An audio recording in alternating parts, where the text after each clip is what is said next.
The classroom floated in the middle of space, inside a massive station where students from hundreds of worlds came to learn. Through the wide windows, stars sparkled against the black void. Inside, 50 students sat at their desks, but they did not all look the same. Some had scales, some had fur, and some had skin that glowed with soft light. Only 3 students looked human. Day sat in the back row, his dark eyes focused on the professor at the front. Next to him, his friend Hyan tapped a finger on the desk, looking bored. 2 rows ahead, Yuna took careful notes on her tablet. They were the only humans in advanced military history class. The professor was not human. She was Velthori, a being made of living crystal that changed colors when she spoke. Today, she was teaching about the Great Treaty, the agreement that brought peace between hundreds of worlds after decades of war. Article 7 is unusual, the professor said, her voice like wind chimes. The humans requested special terms. They banned themselves from something called total war. They promised to only fight defensively. No attacks, no invasions, only protection of their own worlds. A student in the front row raised his clawed hand. His name was Kale, and he was Torgathy, a species that looked like walking lizards with 4 arms. Why would any species limit themselves like that? He asked. It makes no sense. The professor's colors shifted to dark blue. She seemed uncomfortable. The other species agreed it was necessary. Necessary? Another student laughed. This was Vryn, whose insect-like body clicked as he moved. You mean the humans are so weak they needed special rules? Laughter spread through the classroom. Students from a dozen different worlds joined in. They whispered to each other and pointed at the 3 humans. They must have lost every battle, someone said. Probably begged for mercy, another added. Earth must be a planet of cowards.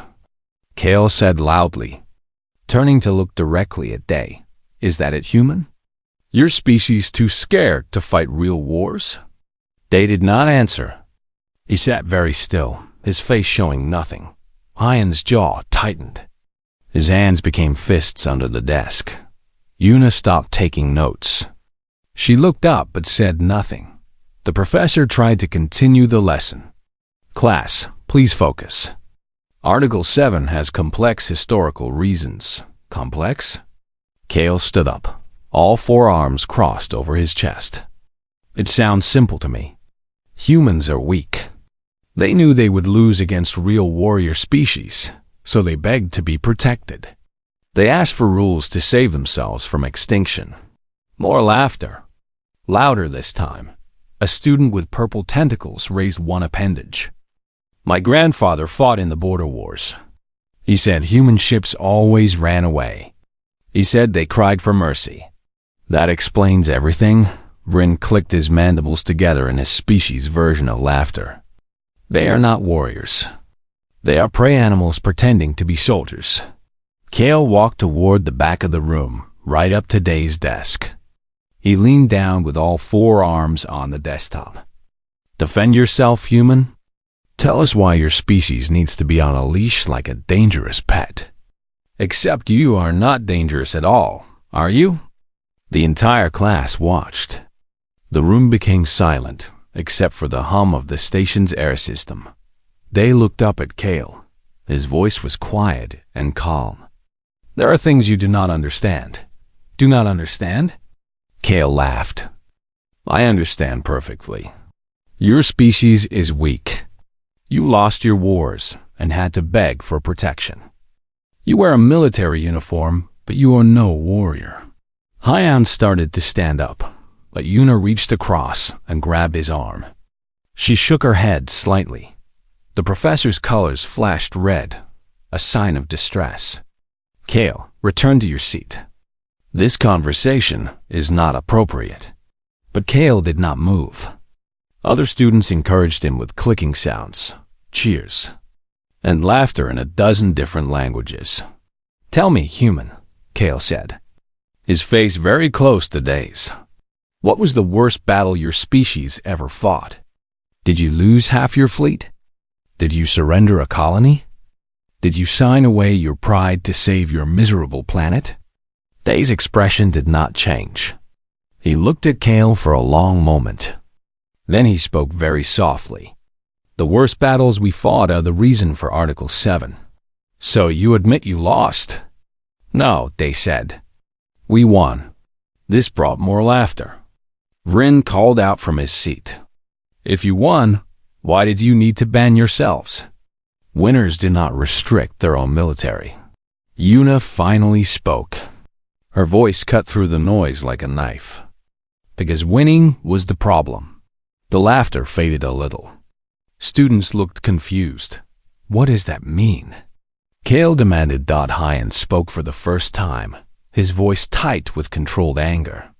It means you should stop talking about things you know nothing about. Then explain it to us, Kale said, spreading all four arms wide. Explain why your species is banned from real warfare.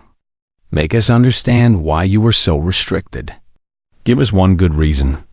Day, Hyan, and Yuna looked at each other. Some silent communication passed between them. Then Yuna reached for her tablet. Her fingers moved quickly across the screen. There is a section of the historical archives, she said. Section Black 7. It contains recordings from the wars before the treaty. The real recordings. Not the summaries they teach in basic classes. Recordings of your defeats? Rin asked. Recordings of our victories, Yuna corrected. She kept typing. If you want to know why Article 7 exists, request access to those files. You need instructor approval and a psychological screening, but the information is there. Kale laughed again, but it sounded less confident. Psychological screening? To watch battle recordings? Yes, they said quietly. You will need it. The professor's colors turned pale yellow. Students, I do not recommend. I want to see these recordings, Kale announced. If they explain why humans are so restricted, then we should all watch them. Unless the humans are lying, and no such files exist. They exist, Hyan said. His voice was hard. But we will not watch them with you. We have already seen enough. Yuna submitted the formal request through her tablet. There, pending instructor approval, anyone can attend the screening. The professor looked at the three human students. Her colors shifted through several shades before settling on dark purple. If I approve this, you will understand things you cannot unlearn. Some knowledge is heavy to carry. Approve it, Kale demanded. We are not children. We are military academy students. We can handle watching humans lose battles. The professor was quiet for a long time. Finally, she touched her own tablet. Approved. Screening Room 7, tomorrow at 1400 hours. Attendance is optional. She looked at the human students. And recorded history does not lie. As the class ended and students filed out, they whispered excitedly about the upcoming screening. They expected to see proof of human weakness. They expected to laugh even more. Day, Hyan, and Yuna walked together down the corridor. They did not speak until they were far from the classroom. They have no idea, Hyan said finally. No, Yuna agreed.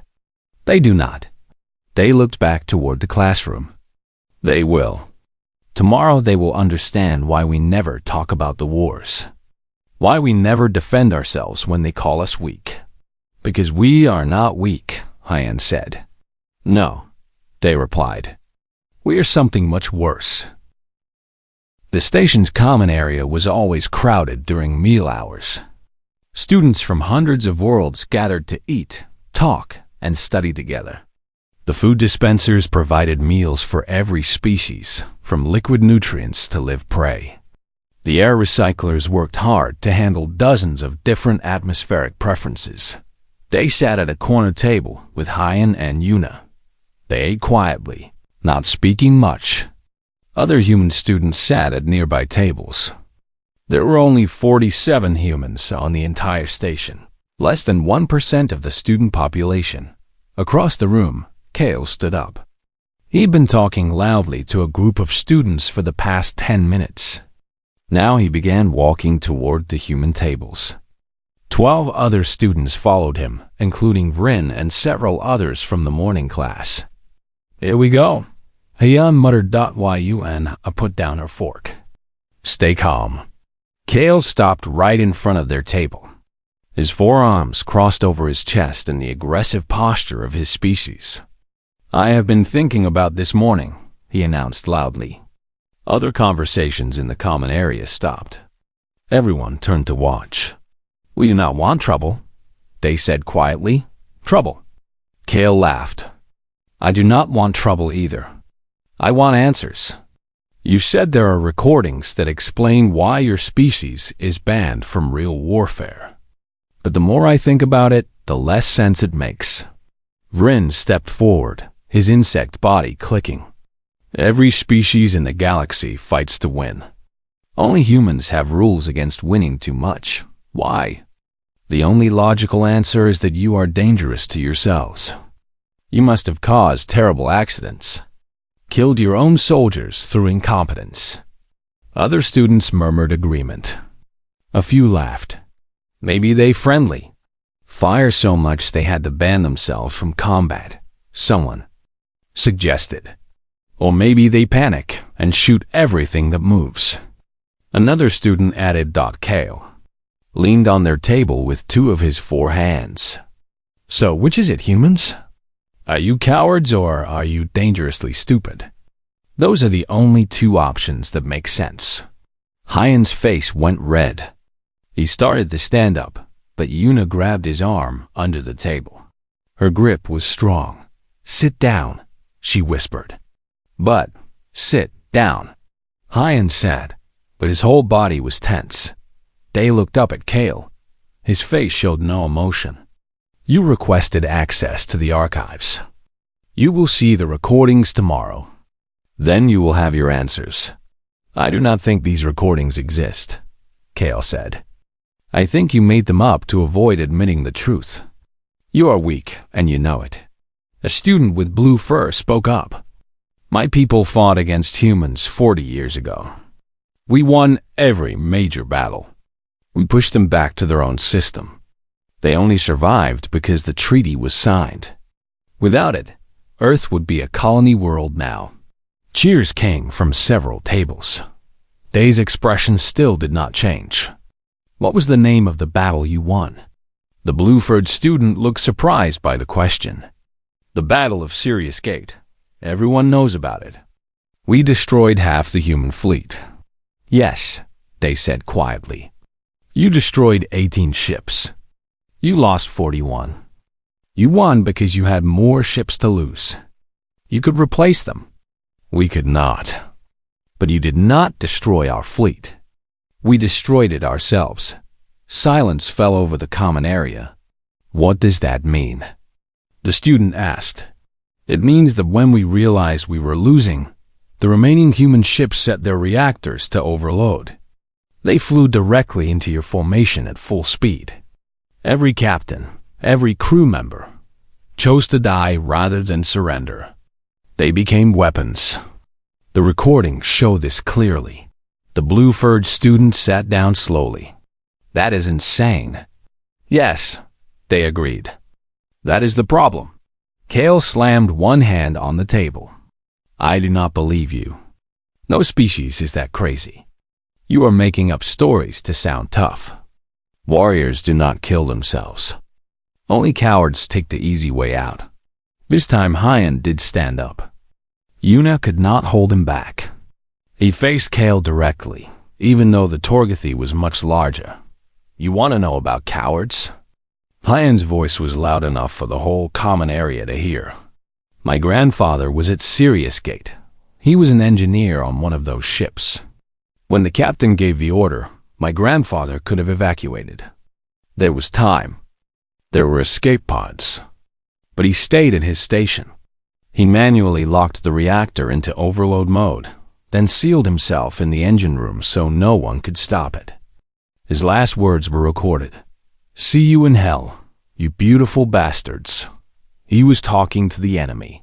He was smiling when he died. The common area was completely silent now. Even the sounds of eating had stopped. Hyan continued, his voice shaking with emotion. "You call that cowardice?" He had a wife. He had a daughter. My mother was 3 years old. He chose to die rather than let his ship be captured. He chose to take as many enemies with him as possible. That is not cowardice. That is the problem. That is why we are banned. Kale stepped back slightly. "Your grandfather was mentally ill." "No," Yuna said, standing up to join Hyan. "He was completely sane." They all were. That is what terrifies the galaxy. We do not fight like other species. When you fight, you calculate losses and gains. You retreat when the cost is too high. You surrender when continuing is illogical. We do not. We cannot. That makes no sense, Vryn said.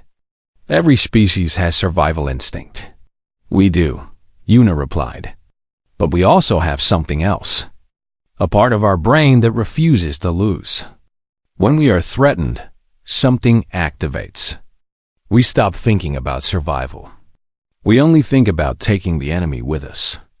Every human has it. We cannot turn it off. She pulled out her tablet and showed them a screen. This is from human medical research done before the treaty. When humans are in combat situations and losing, their brain chemistry changes. Parts of the brain that control fear and self-preservation shut down. Other parts activate, the ones connected to aggression and revenge. It is biological. It is in our genes. Several students leaned in to look at the data on her screen. Your species is defective, Kale said, but his voice was uncertain now. Maybe, they said. He stood up too. All three humans faced the crowd of alien students. But a defective weapon is still a weapon.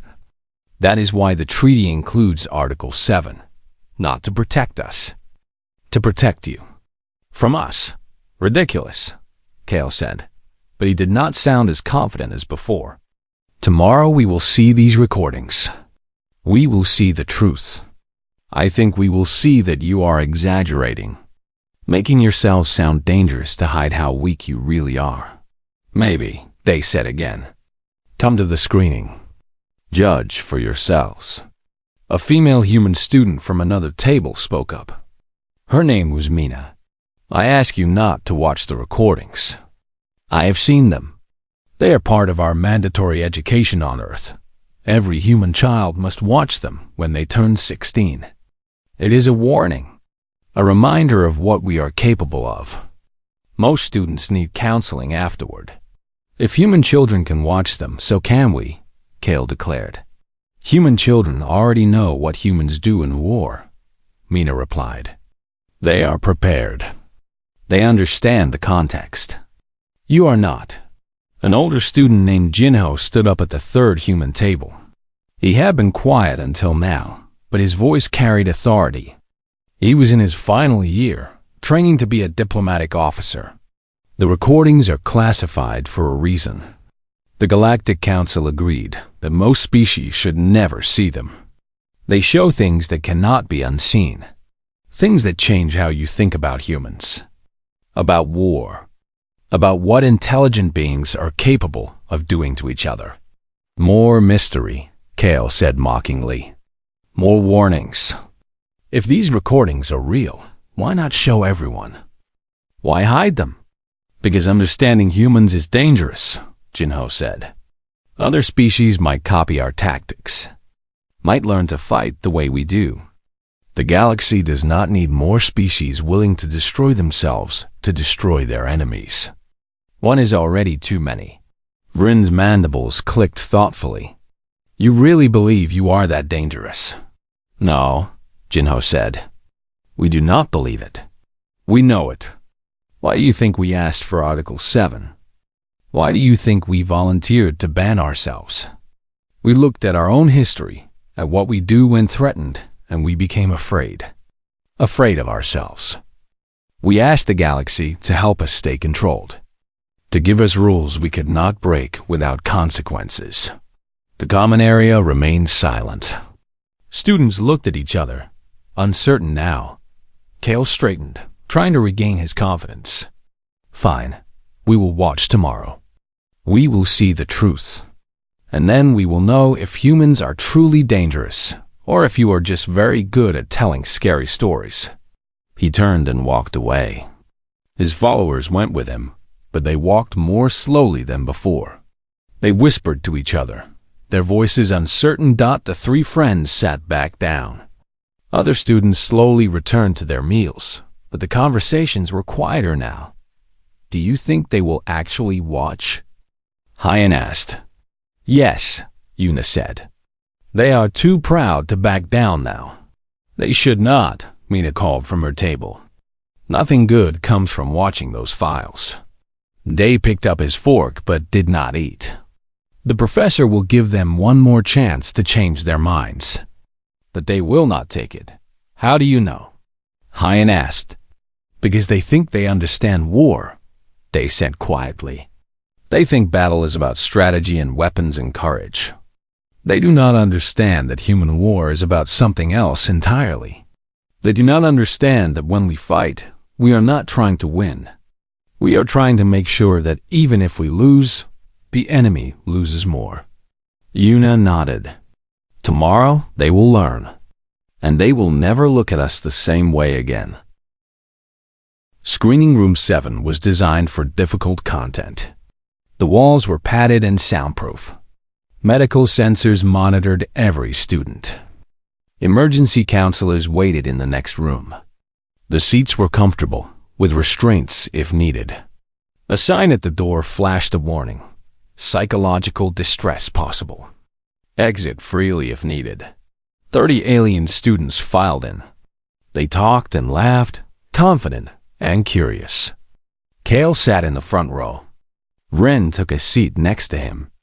The blue-furred student who had fought at Sirius Gate sat in the back, looking less certain than the others. No human students attended.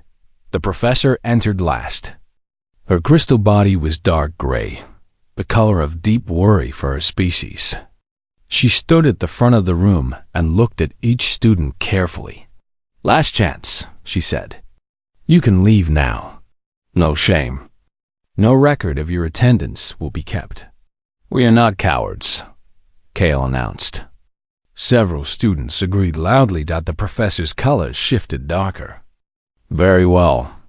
I must tell you that what you will see is unedited historical footage. These events happened exactly as recorded.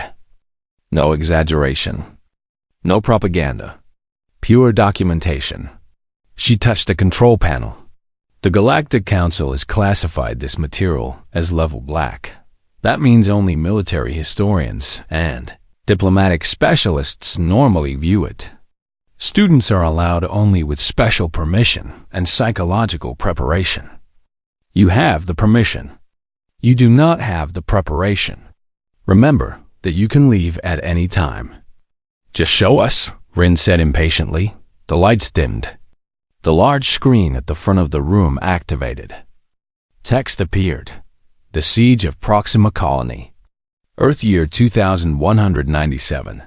Conflict duration, 8 months. Human casualties, 47,832. Enemy casualties, 203,445. The students leaned forward with interest. Those numbers suggested a human defeat with surprisingly high enemy losses. The screen changed to show a planet from space. It was mostly green and blue, Earth-like. A peaceful colony world. Then the view zoomed to the surface, showing a settlement with about 50,000 people. Buildings, farms, schools, families. Children playing in parks. Proxima Colony was a farming community, the professor's voice explained. Minimal military presence. One small defense station. They requested evacuation when the Crest Swarm entered the system, but Earth Command could not reach them in time. The screen showed space above the planet. Hundreds of Kreth ships arrived, dark and insect-like. The single defense station fired its weapons until it was destroyed. The students watched with clinical interest. This was standard warfare. Then the Kreth ships began orbital bombardment. Not enough to destroy the planet, but enough to destroy the infrastructure. Power stations exploded. The spaceport was annihilated. Communication towers fell. The view switched to inside the colony. People running. Buildings burning. A mother pulled her child into a shelter. The date stamp showed day 23 of the siege. The Kreth demanded surrender, the professor said. The colony administrator refused. Earth Command sent a message saying relief would come, but it would take 4 months. The colony had supplies for 1 month. The footage fast-forwarded through weeks. The students watched the colony deteriorate. Food ran out. Water was rationed. Medical supplies depleted. Children became thin and weak. Adults gave their food to the young. People died from starvation and disease. Day 87. A message from the colony administrator appeared on screen. She was a woman in her 50s, gaunt from hunger, speaking directly to the camera. We will not surrender. Earth Command says help is coming in 40 more days. We do not have 40 days. We have maybe 10. So we are implementing Scorched Protocol. Several alien students sat up straighter. They had never heard of Scorched Protocol. The administrator continued. We vote today. Every adult will vote. If the majority agrees, we activate the protocol. We deny the enemy everything. They will gain nothing from Proxima, nothing. The vote was shown. Of the 18,000 adults still alive, 16,000 voted yes. Day 89. The footage showed people saying goodbye. Families held each other. Parents kissed their children. An old man played guitar while others sang human songs. They were all smiling, crying, but smiling. A father knelt before his daughter, maybe 8 years old. We are going to sleep, little star. And when we wake up, we will be among the real stars. The bad people will not hurt you. I promise. The girl smiled. Will you be there with me, Daddy? Every step of the way. Several alien students looked confused. Why were they smiling? Why were the children not afraid? Day 90. The adults went to work. The footage showed them with grim determination. They dismantled the fusion reactors. They reprogrammed the colony's computers. They set up the final sequence. The children were given medicine that made them sleep peacefully. They would feel no pain. Day 91. The Kreth landed troops, believing the humans were finally too weak to fight. They expected surrender. They expected to take the colony and use it as a base. Instead, the remaining adults attacked. Not with military weapons, but with farming tools, kitchen knives, their bare hands. They fought with no concern for their own survival. The footage showed a woman with a makeshift spear charging at 5 Kreth soldiers. She killed 2 before being shot. She was laughing as she died. An old man drove a farming vehicle loaded with explosives directly into a Kreth transport. He sang as he pressed the detonation button. Teachers, farmers, doctors all became suicide fighters. They bought hours, not days. Just enough time. Day 92. The colony administrator sent a final message to the Kreth commander. The alien students heard it clearly. You came to take our home. You killed our friends. You starved our children. You thought we would surrender because we are weak. You were wrong. We are not surrendering. We are teaching you a lesson. We die here, but we are taking every single one of you with us. Let this be a lesson to anyone who attacks human civilians. She pressed a button. The screen showed the fusion reactors overloading. The entire colony had been turned into a single massive bomb. The explosion was visible from space. It killed all 47,000 humans still alive.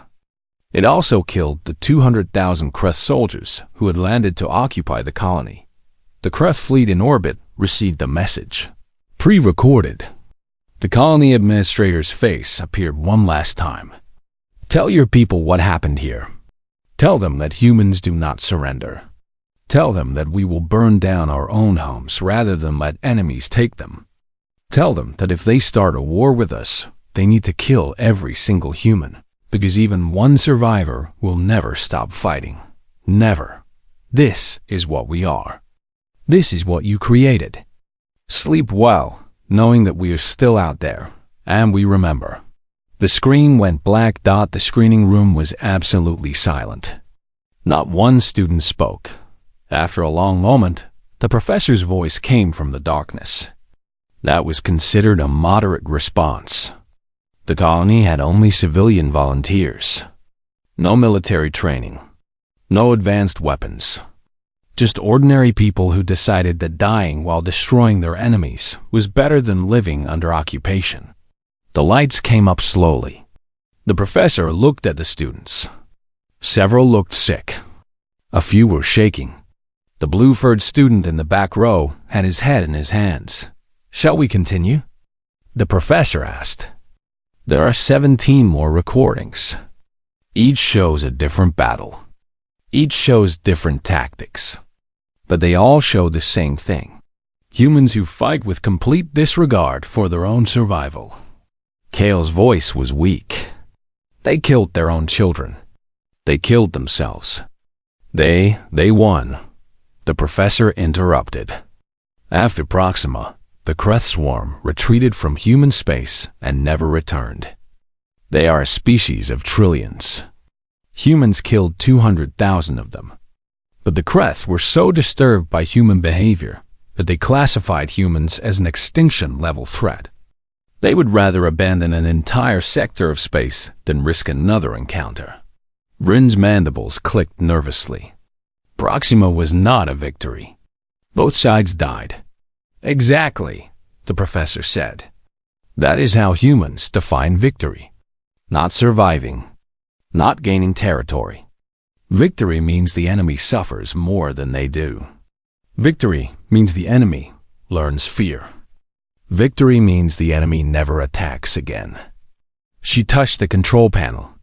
The next recording is the Battle of Titan's Shadow. Would you like to see it? 10 students stood up and left immediately. They walked quickly, not looking at each other. The blue-furred student was one of them. 20 students remained. Kale stayed, though his forearms were wrapped around himself. Rin stayed, though his whole body trembled. Why are we watching this? A student asked quietly. Why did humans make us watch this? They did not make you watch anything, the professor replied. You demanded to see it. You mocked them for being weak. They offered you the truth. You chose to see it. The lights dimmed again. The Battle of Titan's Shadow, the screen displayed. Earth year 2203. Human fleet, 12 ships. Enemy fleet, 40 ships. Human survival rate, 0. Enemy survival rate, 11%. 0% survival. The students processed this. All human ships were destroyed. Yet the enemy lost 89% of their fleet. The recording began. Space battle footage showed human ships clearly outmatched. The enemy had superior weapons, better shields, faster engines. The human fleet should have retreated out. Instead, they accelerated toward the enemy. The footage showed the bridge of the human flagship. The captain was a young man, maybe 30 years old. He spoke calmly to his crew. The screen displayed new text. The pacification of Kepler 442b. Earth year 2215. Human personnel 847. Prisoners. Mission duration 1,127 days. Enemy population before 12 million. Enemy population after 7.2 million. Kale spoke in a whisper. Prisoners? The professor's voice was flat, emotionless. Earth had a prisoner problem during the wars. Violent criminals, murderers, people serving life sentences. The military made them an offer. Fight on impossible missions, and if they survived, they would be pardoned and freed. That is using criminals as soldiers, Rin said. Many species do this. Watch, the professor replied. The recording showed a prison ship. 847 prisoners in orange uniforms stood in rows. They looked dangerous. Scarred faces. Cold eyes. These were not good people. A military officer addressed them. You volunteered for the penal battalions. That means you get dropped on an enemy world with basic weapons and whatever you can scavenge. Your mission is to survive as long as possible and kill as many enemies as you can. There is no extraction plan, no rescue, no support. You stay until you die. But if somehow you survive until the war ends, you are pardoned. Free to go. Any questions? One prisoner raised his hand. What if we surrendered to the enemy? The officer smiled coldly. Then you are their problem. But I have studied the Calvasi species that controls Kepler 442b. They do not take prisoners. They execute invaders immediately. So surrendering just means you die faster without taking any of them with you. Another prisoner asked, what about food? Water? Medical supplies? Whatever you can take from the enemy. You are predators now. Hunt or die. The prisoners smiled. These were not nice smiles. The recording showed them being dropped onto Kepler 442b in small pods. They landed in different locations across one continent. The planet's inhabitants, the Kelvati, were a civilization of about 12 million. They had cities, technology, families. They were not warriors, but they had a planetary defense force. The first week, the prisoners moved quietly. They studied the enemy. They learned patrol patterns. They stole supplies. They set traps. Then they began hunting. The footage showed a Calvathi patrol ambushed at night. The prisoners used knives, stolen weapons, improvised explosives. They fought with incredible brutality. They did not just kill soldiers. They destroyed infrastructure. They poisoned water supplies. They burned farms, but they also did something unexpected. They left messages. A prisoner with tattoos covering his face spoke into a camera taken from a dead Calvathi soldier. We are humans. We are the worst humans. We are the ones your species feared enough to go to war over. We are prisoners, criminals, killers. Earth sent us here to die, and we will. But first, we are going to show you what real monsters look like. The alien students watched in growing horror as the months passed and fast forward. The prisoners organized into small groups. They learned to live off the land. They built hidden bases. They recruited each other into effective fighting units. These were criminals, but they were smart, adaptable, and completely without mercy. Year 1. They destroyed 17 cities through coordinated attacks. Death toll, 300,000 Calvathi. Prisoner losses, 112. Year 2. The Calvathi sent their entire military to hunt the prisoners. It became a war of extermination. The prisoners responded by targeting civilian population centers. You want to play? Let's play. Death toll that year, 1.8 million Calvathi. Prisoner losses, 289. Year 3. The prisoners were down to 446 people. They were wounded, exhausted, running out of options. The Calvathi government offered them surrender with promises of quick execution instead of torture. The prisoners' response was recorded. Their leader, a man named Bach, spoke into a camera. You think we fear death? We are already dead. We died the moment we volunteered for this mission. We are ghosts. Angry ghosts. And ghosts do not surrender. They launched their final operation. They had spent months stealing components to build one primitive nuclear device. Not sophisticated, but it did not need to be. They infiltrated the planet's capital city during a celebration and detonated it in the central plaza. 2 million people died instantly. The remaining prisoners scattered and continued guerrilla warfare for another 8 months. The last one was killed in day 1127. His name was Bach.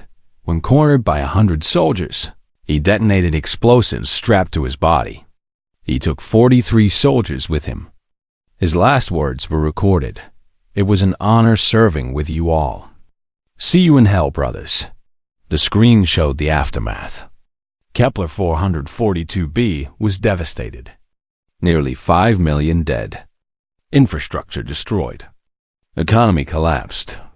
The planet would take generations to recover. The final statistic appeared: all 847 prisoners killed. 0 surrenders. Kelvathi government sued for peace with Earth immediately after final prisoner death. Planet Kepler 442b reclassified as humanitarian disaster zone. The screen went black. 3 more students left the room. They looked like they might be sick. Only 12 remain now, including Kale and Vryn. "Those were your criminals," Vryn said quietly. "Your worst people. Not your soldiers. Not your heroes. Your criminals." "Yes," the professor confirmed. "Those were humans that other humans locked away. Humans that human society rejected. And yet, when given a chance to fight, they became one of the most effective military units in the war. 847 criminals killed millions and destroyed an entire planet's infrastructure. This is not war," Kale said. His voice shook. "This is." "I do not have words." "That is the problem," the professor said. "There are no words in most languages for what humans do. They fight beyond logic, beyond survival instinct, beyond sanity. And these were not even trained soldiers." She pressed the control panel. "One more recording. This one is the worst. It is why Article 7 exists. It is why the entire galaxy agreed to ban humans from total war." After this recording, the treaty negotiations began immediately. Every species voted unanimously to accept any human demands for peace. "I do not want to see more," a student said. "Then leave," the professor replied. "No shame in leaving. I recommend it." But none of the 12 remaining students left. They were trapped now, unable to look away, needing to understand the complete truth. The screen lit up again. The silence of Epsilon Eridani. Earth year 2219. Human personnel. 23 scientists. Enemy casualties. 3.8 billion. Human casualties. 23. The numbers made no sense. 23 scientists killed 3.8 billion people. The recording showed a research station orbiting a planet. Inside were human scientists studying xenobiology. They were civilians. Doctors, researchers, families with children. They had no weapons, no military training. The enemy species, called the Varn, attacked without warning. They killed all the children first. Then they captured the scientists, planning to use them for research. The Varn were slavers and saw humans as valuable specimens. The scientists were locked in cells. The recording showed them being tortured for information. Days of horror. The footage was not clear, but the sounds were enough. Screaming, pleading, then silence. But before they died, the scientists did something. One of them, a woman named Dr. Sora, managed to access the station's biological containment systems. She released a virus they had been studying. A plague that affected only the Varn species specifically. The virus was airborne, highly contagious, and fatal within weeks. The symptoms were terrible. The recording showed Dr. Sora's last message, recorded secretly. "My name is Dr. Sora. I have a daughter on Earth. Her name is Min. The Varn killed my team. Killed our children. Tortured us. They think they have won. They are taking samples back to their worlds for study. They do not know that every sample is infected. Every piece of equipment they stole is contaminated. Every Varn who entered this station is now a carrier. She coughed, blood on her lips. She was already infected. She had infected herself first. The virus will spread to their 3 homeworlds within a month. It will kill them slowly. They will watch their families die. They will know it came from us. From the humans they thought were weak. This is revenge. This is justice. Tell my daughter I love her. Tell her that monsters who kill children do not get to live. The recording showed the spread of the plague across 3 planets over the next year. Billions died. The Varn civilization collapsed completely. Their government fell. Their species was reduced to a few million survivors, living in quarantine zones. The virus had been engineered to be fatal, but not to jump to other species. Only Varn died. It was precise. It was planned. It was genocide. The final text appeared. Dr. Sora and her team died in captivity. None survived. The Varn Empire ceased to exist within 18 months. The virus was later identified as weaponized by human scientists who infected themselves, first to ensure spreading it to their captors. This act prompted immediate treaty negotiations. The screen went black for the last time. The room was completely silent for several minutes. Students sat in shock. Some were crying. Others stared at nothing. Kale finally spoke. They killed billions. For revenge. Yes, the professor said. They infected themselves. Died in agony. Just to spread a plague. Yes. This is evil, Bryn said. This is not war. This is evil. The professor's colors swirled through several shades. Is it evil to respond to the murder of children? Is it evil to punish slavers and torturers? The Varn started the conflict. They killed human children. They tortured human scientists. The professor waited in silence as the 12 remaining students processed what they had seen. Some stared at the dark screen. Others looked at their hands, at the floor, anywhere but at each other. The weight of the recordings pressed down on the room like heavy gravity. Finally, the professor spoke. There is one more file. Not a battle. Not violence. This is the recording that ended the wars. This is why the treaty exists. Would you like to see it? The students looked at each other. Several nodded slowly. They had come this far. They needed to see the end.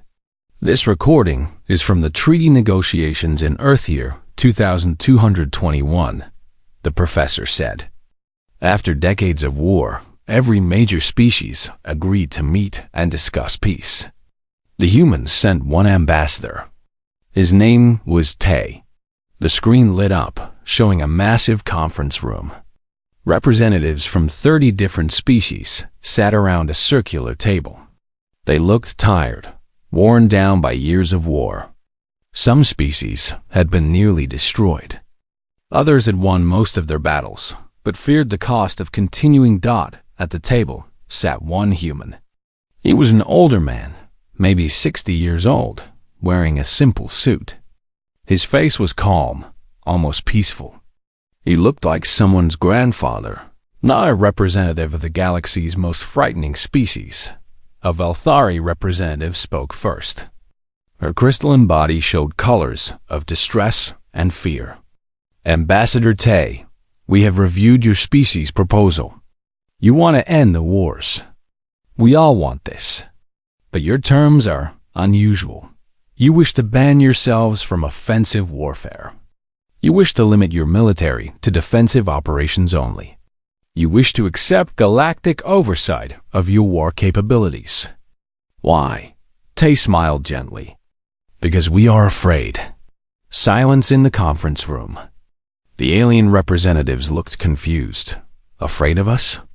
Asked the Torgathy representative. No, Tay replied. Afraid of ourselves. He stood up and walked to the center of the room. I know what you all think. You have won battles against us. You have killed billions of humans. Your militaries are proud of their victories against Earth. You believe that if you wanted to, you could destroy humanity completely. You believe you understand war. He touched a control panel. You are wrong about everything. The screen behind him activated. The alien representatives turned to look. What you have seen so far, Tay said quietly, is humans fighting with restrictions. Every battle, every war, every conflict we have had with your species, we were operating under severe self-imposed limitations. We had rules of engagement. We had ethical committees approving every weapon. We had politicians debating every military decision. We were trying to fight like civilized beings. The screen showed a simulation. Mathematical projections, weapon designs, strategic plans. This, Tay said, pointing at the screen, is what happens if we remove those restrictions. This is what happens if humans commit to true total war. If we decide that victory is the only goal and all methods are acceptable. The simulation showed weapons that made the alien representatives gasp. Not just bombs or missiles. Weapons that broke planets apart. Weapons that targeted DNA of specific species. Weapons that used artificial intelligence to hunt every member of a species across the entire galaxy. Weapons that seemed impossible, obscene, evil. A Quellan representative stood up, his insect body trembling. These weapons are banned by every galactic accord. They violate every ethical standard of warfare. Yes, Tay agreed calmly. That is why we banned ourselves from making them. But the designs exist. The knowledge exists. And if we were truly threatened, if we believed our species would be exterminated, we would build them. We would use them. We would not hesitate. He changed the simulation. Project Samson. If Earth is ever destroyed, automated systems will activate. Every human colony, every human ship, every human outpost will launch simultaneous attacks on every species that participated in Earth's destruction. We will not survive, but neither will you. Mutual assured destruction. Another simulation. Project Final Dawn. Weaponized black holes deployed near every major trade route in the galaxy. If triggered, interstellar travel becomes impossible for thousands of years. Galactic civilization collapses completely. Everyone loses. Another. Project Extinction Protocol. Self-replicating nanomachines designed to consume all biological matter of specific genetic patterns. Targets the DNA of entire species. Spreads at light speed. Cannot be stopped once deployed. Turns populated worlds into sterile rocks. The alien representatives sat in horrified silence. Tay's voice remained calm, almost sad. You have seen what humans do in defensive wars. You watched those recordings. Proxima Colony. Titan's Shadow. The Prison Battalion. Dr. Sora's Plague. Those were humans trying to survive. Imagine what we do when we are not trying to survive. Imagine what we do when we commit to completely destroying an enemy. He pressed another button. The screen showed human military planning documents. The alien students in the screening room could not read all the details. But they saw titles: Operation Black Galaxy, Strategy Void, Protocol Ragnarok. We have plans to extinct every species in the galaxy if necessary, Tay said matter-of-factly. We update these plans every year. We have entire military departments dedicated to finding new ways to ensure that if humanity falls, we take everyone else with us. This is not because we are evil. This is because we cannot stop ourselves. He turned to face the conference table directly. My species has a sickness, a mental illness that affects all of us. When we are threatened, we do not think about survival. We think about revenge. We think about making sure the enemy suffers more than we do. Every human has this. It is biological. It is genetic. We cannot evolve out of it. We cannot medicate it away. It is simply what we are. A Varn representative, one of the few survivors of Dr. Sora's plague, spoke with a bitter voice. Then you are monsters. Dangerous monsters that should be exterminated before you destroy the galaxy. Perhaps, Tay agreed. But you cannot exterminate us without triggering our contingency protocols. If Earth is attacked with the intent to destroy humanity, automated systems activate. Our weapons deploy themselves. Our revenge becomes automatic. You would succeed in killing all humans, but you would doom yourselves in the process. He sat back down at the table. So I come here today with a proposal. Help us control ourselves. Give us rules we cannot break. Implement Article 7. Ban humans from offensive warfare. Restrict our military to defensive operations only. Put galactic oversight on our weapons development. In exchange, we promise to never activate our total war capabilities.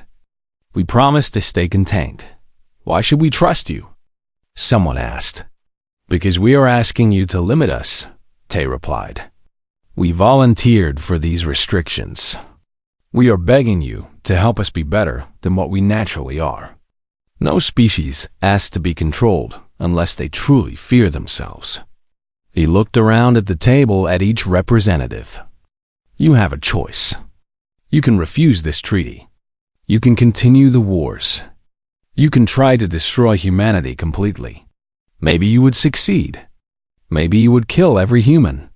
But the cost would be catastrophic. Our automated systems would activate. Our final weapons would deploy.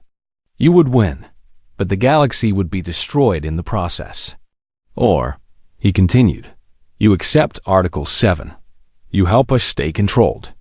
You give us the restrictions we need. And in return, you get peace. You get a humanity that fights only to defend itself. You get a humanity that channels its dangerous nature into protection rather than aggression. You get to live without fear of human total war capabilities. The conference room was silent for a long time. Finally, a representative spoke. If we agree to this treaty, if we implement Article 7, what happens if you break it? What if humans violate the restrictions? Tay's face became very serious. Then you have the full authority and support of Earth's government to do whatever is necessary to stop us. We give you permission in advance. If humans violate Article 7, if we start offensive wars again, then destroy us. We will not resist. We will not activate our contingency protocols. This is our promise. You would accept your own extinction for breaking the treaty? Yes, Tay said simply. Because if we cannot control ourselves, even with your help, then we deserve extinction. We would rather die than become the monsters we are capable of being. The recording showed the vote. One by one, every species representative voted to accept the treaty. Every single one agreed to Article 7. They agreed to help humans restrict themselves. Not because they liked humans. Not because they trusted humans. But because they understood that a controlled humanity was safer than an exterminated humanity. The final moment of the recording showed Tay signing the treaty. As he wrote his name, a tear ran down his face. We are saved, he whispered. We are saved from ourselves. The recording ended. The lights came up slowly in the screening room. The 12 alien students sat in complete silence. The professor did not speak. She let them process the truth. Finally, Kale spoke. His voice was small, nothing like his earlier arrogance. The ban is not to protect humans. It is to protect everyone else. Yes, the professor confirmed. Rin's voice was hollow. They are not weak. They are terrifying. Yes. A student from a species that had fought against humans decades ago spoke quietly. My people celebrated our victories. We thought we won the war, but we did not win. They chose to stop fighting.